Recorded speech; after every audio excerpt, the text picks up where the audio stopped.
Ciao everyone, it's Alyssa coming at you with another slow fashion video. Welcome back. I hope you're having a wonderful week so far. I thought I would do a very quick follow-up today on my recent decluttering video. I realized that over the years, the more and more I keep an edited closet, the more mistakes I've made. Decluttering is such a popular thing going on all around the internet. It has been for a couple of years, but I think a lot of us can fall into the trap of just going through this great huge purge and we feel awesome and like we get a trophy from Maria Kondo or something wild, and then maybe 6 to 8 months later we have an overstuffed closet again, and it's like we just don't know what hit us.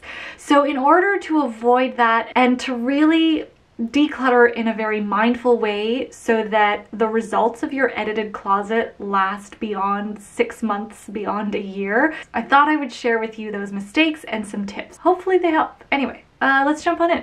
The first mistake that I know I've made many times in the past when doing a declutter is decluttering just for the sake of it, because I was super inspired by all of the beautiful, like really well edited closets that I saw on the internet. I realized that decluttering just for the sake of it doesn't really give you the benefits of a beautifully edited closet in the long run. So setting that intention before you even start your declutter is, I think, one of the most important things you can do to make sure that you actually derive long-term benefits from your declutter. Some examples of this could be maybe you've recently changed jobs or you've had a major lifestyle change, so you really need to reassess what it is that you actually need for your daily life. Or perhaps your body has really changed and you want to reassess the fit and see what new silhouettes and cuts work best on your new body. Or maybe you just don't know your own personal style yet, and decluttering is a way for you to really hone in and do that analysis of your personal style. The second mistake that I have made more than once, I honestly don't know why it took me so long to figure it out, decluttering core basic pieces before you've found their replacement. Even if you have a basic piece that is like, so-so, but you can work with it, I would definitely recommend hanging on to them until you have found and received and are satisfied with the replacement piece for that basic. I have decluttered really solid core items like denim and t-shirts, only to like panic and freak out and buy really poor quality ones as a replacement because I just didn't have the time to do a proper, slow, researched shop for these new basics. Everyone's core basics are going to look very different, so identify those basics and make sure you have enough to get you through the next month or two post declutter so that you're not randomly, mindlessly filling up your closet just because you have to. This brings me to my next point, which is not waiting to make new additions to your closet. Giving yourself time to sit with your new edits and really come to terms with the gaps and the redundancies in your closet can really help you make more mindful decisions down the road so that whatever you do add to your closet will truly last for years to come. I think the goal is to really be able to edit your closet on a regular basis and not have to wait for one time in the whole year to do a giant overhaul. I think the more you get used to editing on a regular basis and really understanding what it is you love and what you don't and why, you'll get so much more out of your closet and you'll make smarter purchase decisions down the road.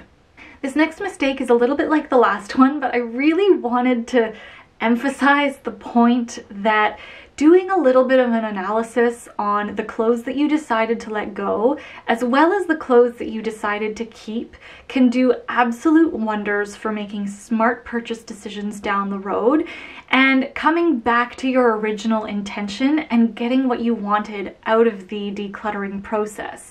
For example, if your body has changed a lot, then really take a look at the silhouettes, the cuts, the fabrics that you didn't like, so that way you know what to never shop for again. And then similarly, look at all of those items that you kept that you really love, that make you feel amazing in, and remember, maybe you're writing them down in your phone, or if you have a shopping list, write those notes in there so that when you are shopping, it's so much easier to make intentional decisions. So that whole realignment with your original intention is so important, and I think can have such great long-term benefits. Finally, the last mistake that I had been making, and that I had literally been making up until last year, was not figuring out a wardrobe plan or a wardrobe intention for the year ahead.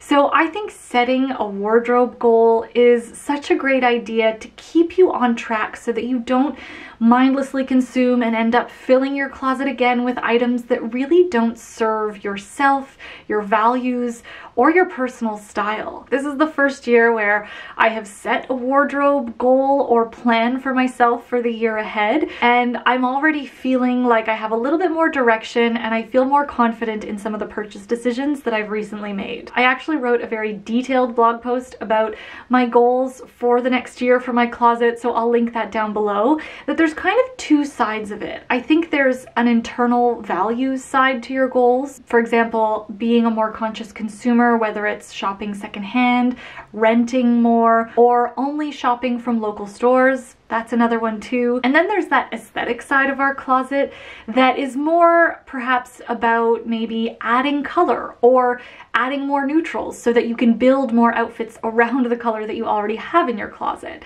It's going to totally depend on you and your lifestyle and, you know, where you're headed in the wonderful future.